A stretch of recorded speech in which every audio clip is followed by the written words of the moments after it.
केंद्र सरकार ने हिमाचल प्रदेश को जो आर्थिक सहायता दी है वो ऊंट के मुंह में जीरा है। सिर्फ गडकरी जी ऐसे हैं कि जिन्होंने रोड के लिए मदद की है। गडकरी जी, प्रधानमंत्री जो गृह मंत्री जी ने आश्वासन दिया है, मुझे उम्मीद है कि इस दिशा में निश्चित रूप से सहायता करेंगे। माननीय Shri Rajiv Shukla ji, demand to create a climate resilient infrastructure in Himachal Pradesh and announce a comprehensive rehabilitation package.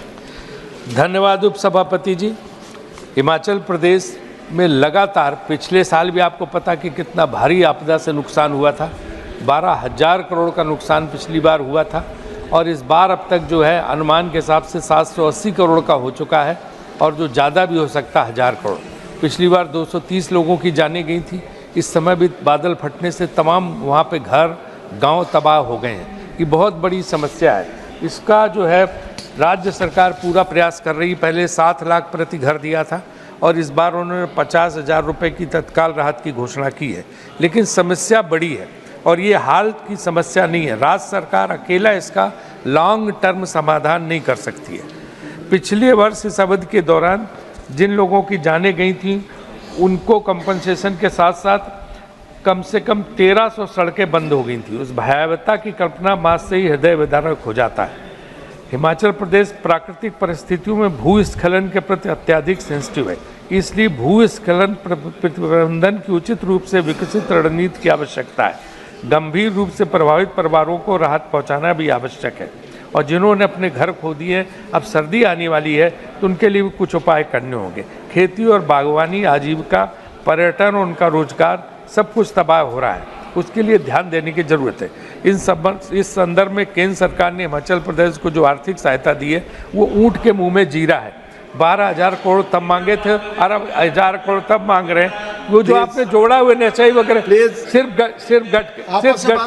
सिर्फ गडकरी जी ऐसे हैं कि जिन्होंने रोड के लिए मदद की है।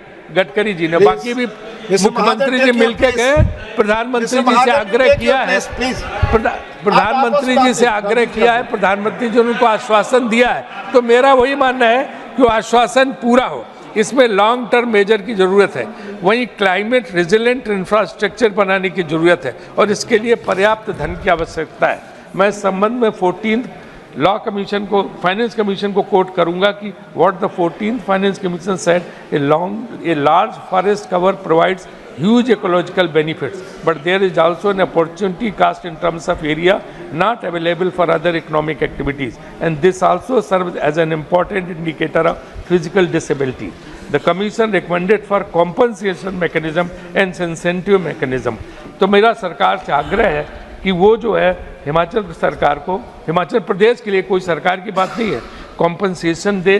पिछली बार का 12,000 करोड़ की मांग थी, वो कम से कम पूरा करें और अभी जो नुकसान उसका करें। सबके हित में है, देश के हित में है। तो इसलिए मैं ये मांग करता हूँ कि पर्यावरण संरक्षण के लिए, इन सब के लिए हिमाचल सरकार को जो मुआवजा देना है वो दिया जाए। प्रधानमंत्री जो गृह मंत्री जी ने आश्वासन दिया है, मुझे उम्मीद है कि इस दिशा में निश्चित रूप से सहायता करें।